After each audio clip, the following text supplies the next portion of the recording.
കർത്താവിൻ്റെ അടുക്കലേക്ക് കടന്നു വന്നവരും കർത്താവിൻ്റെ അടുക്കലേക്ക് ചിലരെ കൊണ്ടുവന്നവരും ഒക്കെ അവരുടെ പ്രവർത്തന ഫലമായിട്ടാണ് പലപ്പോഴും സൗഖ്യം ലഭിക്കുന്നത് എന്ന് നമുക്കറിയാം.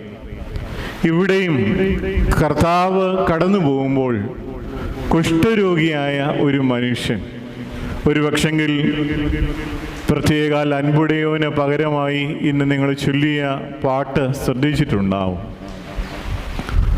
ഊടാടുന്നവൻ, മിത്രങ്ങളുടെ ചാരെ ചെല്ലാൻ കഴിയാത്തവൻ, എല്ലാവരാലും അകറ്റപ്പെട്ടവനാണ്.